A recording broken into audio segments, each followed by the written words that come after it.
semuanya, nama saya Cindy Puspitasari dari Prodi Pendidikan Sejarah dengan NIM 20056111604. Kali ini saya akan membahas tentang golongan elit dan apa perannya golongan elit Indonesia dalam masa pergerakan nasionalisme. Terdapat dua pembahasan, yang pertama apakah itu golongan elit, dan yang kedua apakah perannya golongan elit Indonesia pada masa pergerakan nasionalisme. Nah, di dalam teori politik dan sosiologi, elit adalah sekelompok kecil orang-orang yang berkuasa, misalnya oligarki, yang menguasai kekuasaan atau kekayaan politik dalam masyarakat. Kelompok ini memiliki posisi yang lebih tinggi dan lebih besar dari masyarakat jelata, dan haknya lebih besar daripada kelas masyarakat di bawahnya. Nah, secara historis, pendidikan di masa kolonial saat negeri ini masih berada di bawah supremasi Hindia Belanda, pendidikan menciptakan golongan elit baru dalam masyarakat. Golongan yang dimaksud ini adalah sekelompok lapisan masyarakat yang mempunyai kedudukan termuka di lingkungan kerajaan dan mempunyai martabat yang lebih tinggi dalam masyarakat. Mereka terdiri dari golongan bangsawan, tentara, kaum keagamaan, dan pedagang. Kaum bangsawan yang menduduki jabatan tertentu merupakan golongan elit. Pegawai di samping golongan bangsawan yang tidak menduduki jabatan khusus dalam kerajaan. Para raja biasanya menempatkan kaum keluarga atau kerabatnya dalam struktur pemerintahan. Hal ini bertujuan untuk memperkuat atau memperkokoh kedudukannya selama di kerajaan. Selain itu, kerabat raja adalah orang asing juga dapat menempati kedudukan elit pegawai. Biasanya, pejabat untuk mereka ialah jabatan syah bandar. Di dalam masyarakat umum, dikenal adanya beberapa lapisan berdasarkan status sosialnya, yaitu lapisan bawah, menengah, dan atas. Lapisan bawah ialah umum disebut rakyat jelata dan merupakan massa yang terbesar dan hidup melarat. Terdapat desa-desa sebagai petani dan buruh perkebunan. Di kota-kota sebagai buruh kecil, tukang-tukang, dan sebagainya. Lapisan menengah meliputi para pedagang kecil dan menengah seperti petani-petani kaya dan para pegawai.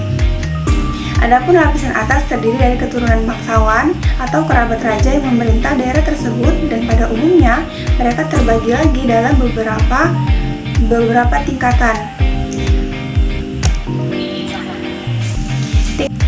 Adapun lapisan atas terdiri atas keturunan bangsawan atau kerabat raja yang memerintah daerah tersebut, dan pada umumnya mereka terbagi lagi dalam berbagai tingkatan dalam gelar yang berbeda pula sesuai dengan tingkatan hubungan mereka dengan raja. Boleh dikatakan sifatnya ini turun-temurun, dan itu tidak pernah berubah hingga akhir abad ke-19.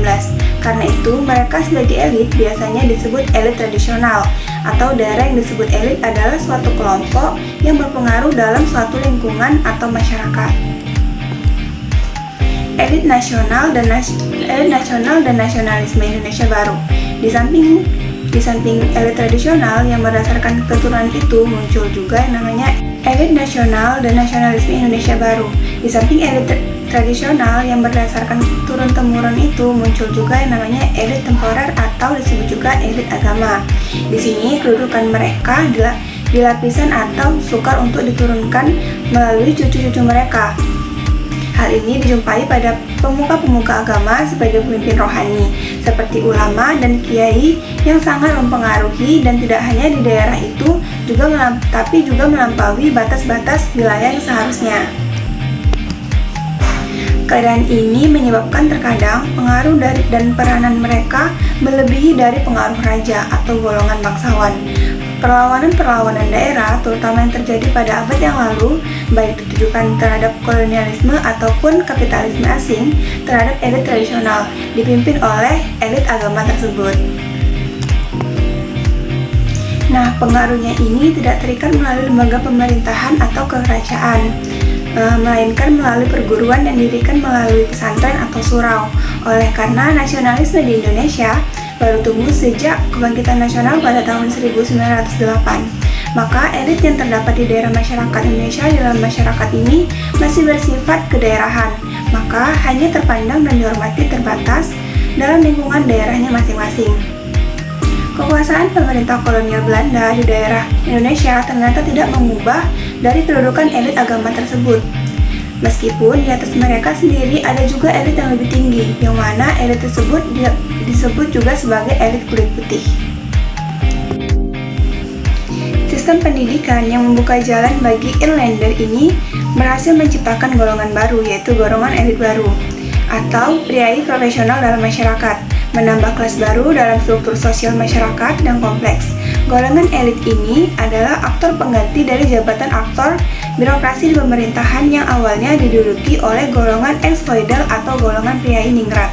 Golongan ex-feudal ini semakin lama semakin menggeser kedudukan dari golongan elit yang lama, karena golongan elit yang baru ini memiliki progres yang cukup besar. Golongan elit lama yang terdiri dari kaum ex-feudal atau priai ningrat dan juga para ulama semakin teredukasi dengan adanya peranan dan dalam dinamika modernisasi, khususnya di perkotaan. Posisi sosial mereka terancam oleh kehadiran dari golongan elit baru tersebut.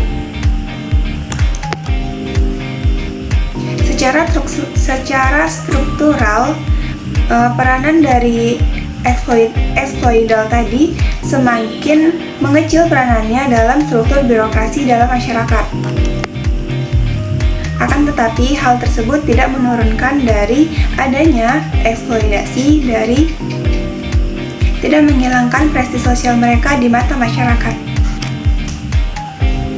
Khususnya di masyarakat pedesaan yang tangguh dari nilai-nilai tradisional. Kondisi yang lama tersebut, khususnya ex-feudal yang awalnya berkuasa diduduki oleh jabatan birokrasi pemerintahan, ini mulai menggantikan posisinya yang disaingi oleh golongan elit baru atau priai profesional yang terlatih secara berpendidikan. Hal ini yang membuat mereka menolak bentuk kebijakan modernisasi pemerintahan kolonial di awal abad ke-20.